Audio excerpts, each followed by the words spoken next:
Hello बच्चों, कैसे हैं आप सब। आशा करती हूँ आप सब बहुत अच्छे होंगे। आज हम क्लास 5th का एक चैप्टर पढ़ेंगे, जोड़ा सांकों वाला घर। उत्तरी कलकत्ता की एक छोटी सी अंधी गली में एक अजीब सा मकान है। उसमें बहुत सी चक्करदार सीढ़ियां हैं जो दरवाजों वाले अनजाने कमरों तक जाती हैं, और उसमें ऊंची नीची जमीन पर अलग थलग छज्जे और चबूतरे हैं। सामने के कमरे और बरामदे बड़े बड़े और खूबसूरत हैं। उनका फर्श संगमरमर का है। संगमरमर क्या होता है? संगमरमर एक खूबसूरत पत्थर होता है, ठीक है ना। लंबी खिड़कियों में रंगीन कांच लगे हुए हैं। उस अहाते में कुछ और बड़े बड़े मकान हैं। घास का मैदान है, बजरी का रास्ता है और फूलों वाली झाड़ियां हैं। पूरी जगह को ऊंची चारदीवारी ने घेर रखा है। उसमें दो बहुत बड़े फाटक हैं जो अंधी गली में खुलते हैं। कलकत्ता के लोग इसे टैगोर भवन कहते हैं। अब से लगभग 200 बरस पहले, यानी कि 200 साल पहले, ईस्ट इंडिया कंपनी के जमाने में यह मकान बना था। ईस्ट इंडिया कंपनी क्या थी? जब अंग्रेजों का हमारे भारत पे शासन चल रहा था, तो उन लोगों ने बनाया था ये। वह छोटी सी गली और उसका नन्हा सा शिव मंदिर भी पुराना है। उस सारी जगह पर पुरानेपन की छाप आज भी मौजूद है।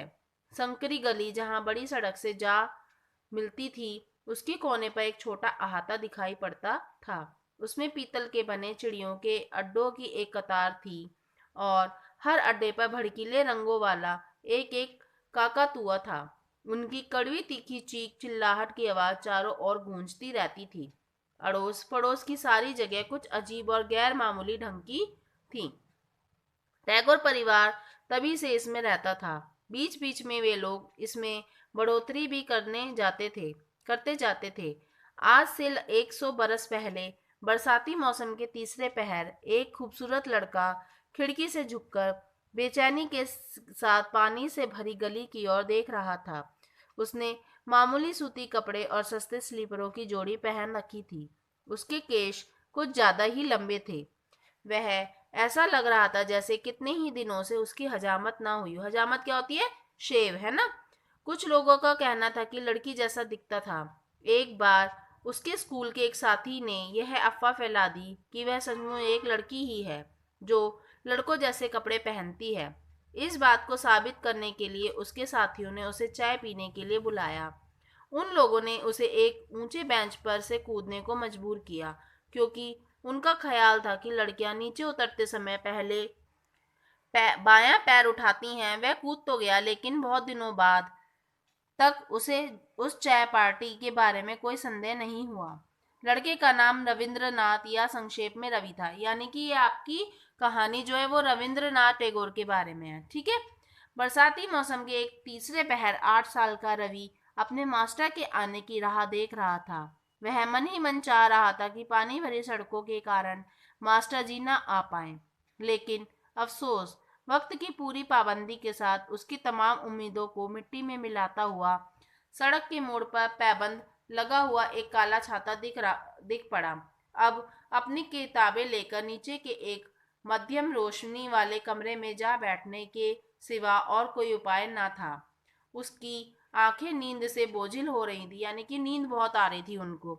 लेकिन रात में देर तक पढ़ना था, अंग्रेजी, गणित, विज्ञान, इतिहास और भूगोल।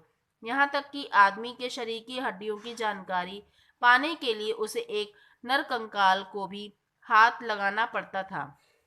यह अजीब सी बात थी कि मास्टर जी के आते ही उसकी आंखों की नींद गायब हो गई। यानी कि जब टीचर आए ना, तो उसकी नींद गायब हो गई, भाग गई उसकी नींद। उस जमाने में बिजली की बत्तियां नहीं थी, यहाँ तक कि गैस की रोशनी का भी ज्यादा चलन नहीं था।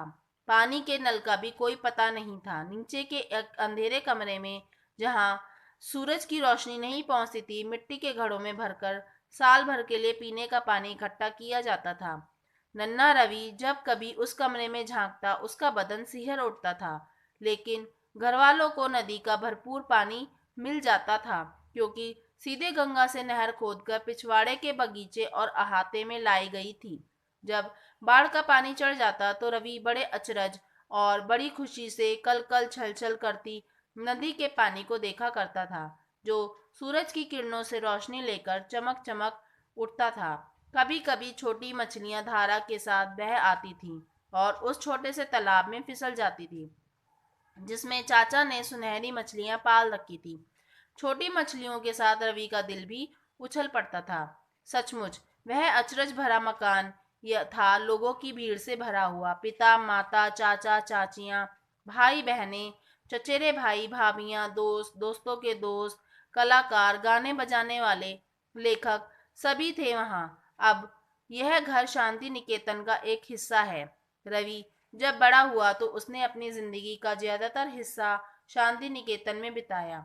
शांति निकेतन में उसने अपना निज का स्कूल बनवाया। यह जगत प्रसिद्ध शांति निकेतन विश्वविद्यालय के एक अंग के रूप में आज भी वहां मौजूद है।